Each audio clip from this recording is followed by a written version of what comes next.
most agents know about pre-qualifying their customers, but that's not the same thing as a discovery. A discovery is done when you want to learn exactly how you're going to satisfy the needs and wants of your clients. When I first learned this, it was taught to me as what's called a what, and why. And basically, you ask three questions, and you're going to what's that third level of question to find the most important factor for your client. And the first question is simply, what would you like in a house? And they're going to respond with a very generic and kind of answers. Oh, I'd like 3 bedrooms. I'd like a pool. I'd like 2 baths. That sort of thing with it. And you go, okay. And your follow-up question is, well, what do you mean by that? We said, well, I need room for my kids and my wife and I. We've got a dog, so I need a backyard that has to be with it. Stuff like that. A decent school district. Those things are really important to me. You can see how we're going a little deeper with it. And then the third question is, now of all the things that you could have picked, why were those the most important things you chose? This is where the client's going to really show you their soft underbelly if they've connected with you. Okay, and they're going to say something like, well, it's because, let me give you an example. Okay, I had a client at one point named Tony, and Tony was a pretty good construction guy.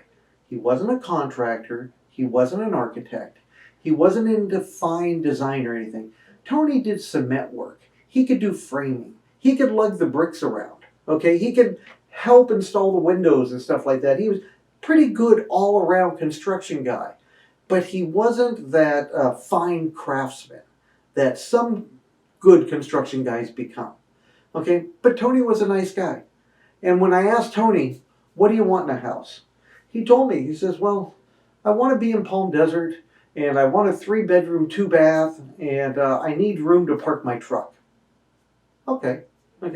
Now, Tony, what do you mean by that? He says, well, I got a little girl and I want her to go to a nice school district. And I got a girlfriend I'm thinking about marrying. And I want to have, upgrade myself, in life a little bit, so I don't really like a Palm Desert neighborhood. Okay. Thank you, Tony. Now, but I got to ask you, let me put my salesman hat on here for a second. I'll do that sometimes with clients. I'll say, let me put my salesman hat. That's really just a little subtle notice that this is getting real. And so I said to him, let me put my salesman hat on, Tony, and ask you one more question. Why, of all the things that you could have picked, did you pick those as the most important things in your house?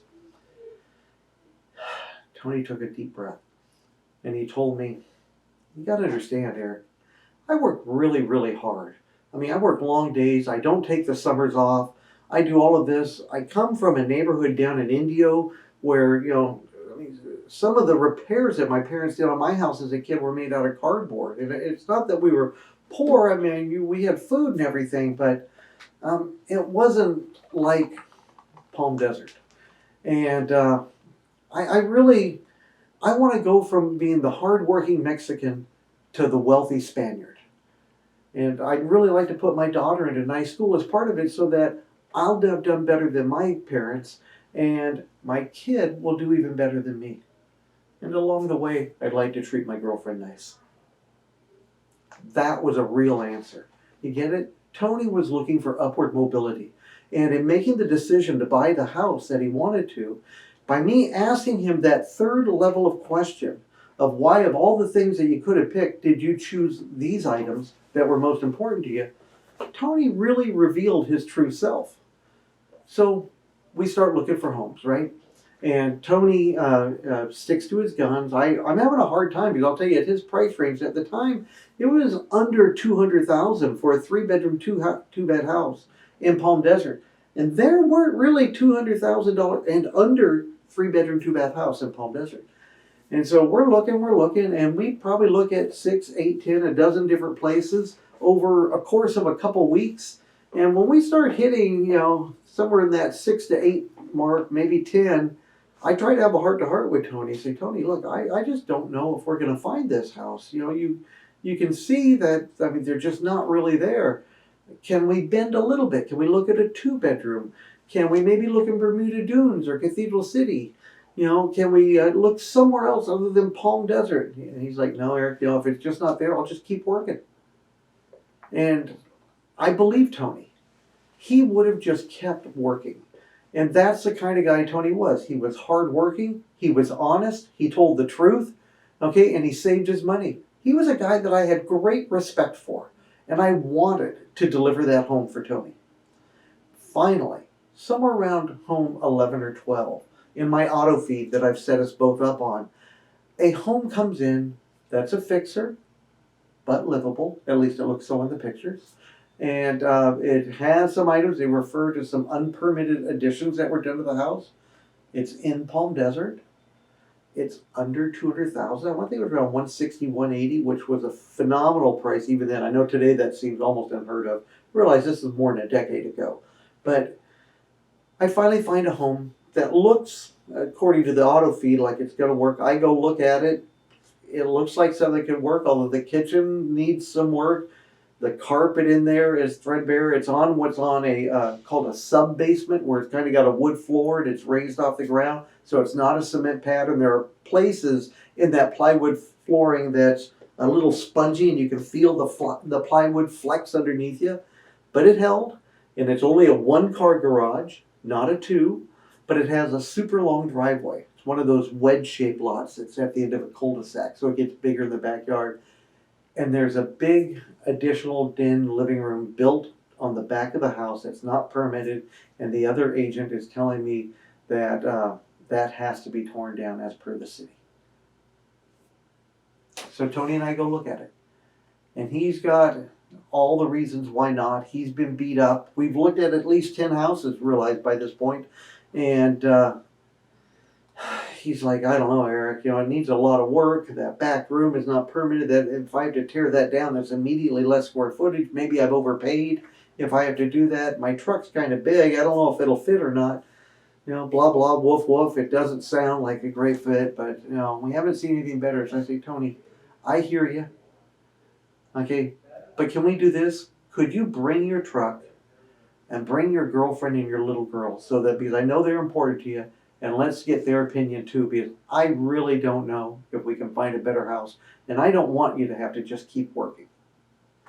So Tony brings his girlfriend and little girl. They bring the truck. It's an after-hour thing, so it's like pending on darkness. We're in that twilight heading towards the black evening at that point, and his truck fits. All loaded up with the roof rack on there. It barely fits, but it gets in there. So he can pull his truck into the garage.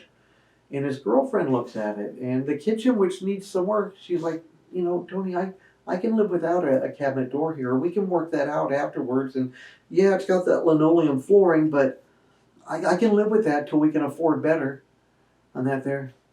And I look at Tony and I say, Tony, man, if only we knew some guy who was good with tools and handy at construction, who could really size up that back room and talk to the city about what it's going to take to get it permitted. Do you know anybody like that? Tony laughs. He's a guy like that, right? That's what Tony does. He's not the greatest construction guy, but he understands construction. And at that point there, I say to him, look, Tony, you talk to your girlfriend about this house. I'm going to take your little girl and show her your room, or show her new room. And I take his daughter's hand, and we go down the hall, and I explain it to her and say, what do you think? Could this be your room? I was putting the pressure on Tony right there, right? But I was using the what, and why. If you listen, in every one of those there, I used the girlfriend. I made sure the truck fit. I made sure it was in the right neighborhood. It had a good school district. Yes, it was a fixer, but Tony could handle that. And then when the daughter and I went back to Tony, he was ready. And Tony looked at his daughter, and he said to her, and I apologize, but I can't remember her name, but he looked at her and said, what do you think? Could that be your room? And she says, the floor is awfully dirty, Daddy. And he's like, I'll clean it. It needs some paint. Okay. If I do those things, could you be happy here? And this is Tony talking to his daughter. And she goes, yeah. So you'd live here with me? Yeah. sale made. Thanks to the what, and why of what I did early on. And also a little bit thankful and grateful that I could find the right home to do this. But when those other pieces fit, many buyers will still be hesitant to take that step. And if you haven't done your what, and why, you won't know the tools that you need verbally to help the client over that emotional hurdle so they'll take that final step and make the decision to move forward. That's what I call a discovery. I learned it with the what, and why. I hope you make it a part of your sales presentation. It should be at the beginning. My name's Eric Meeks, and I appreciate your time. I hope you've learned a little bit here with me today, and I'll see you around. Have a good day. Thank you for watching the Desert Real Estate Channel. I hope you found these tips interesting and enjoyable. Hope they help make you a better realtor and a better real estate buyer or seller. Please like or subscribe to these videos somewhere in the boxes below. And I'm Eric Meeks. If I can ever do anything for you personally, please don't hesitate to call. Thank you. Have a good day.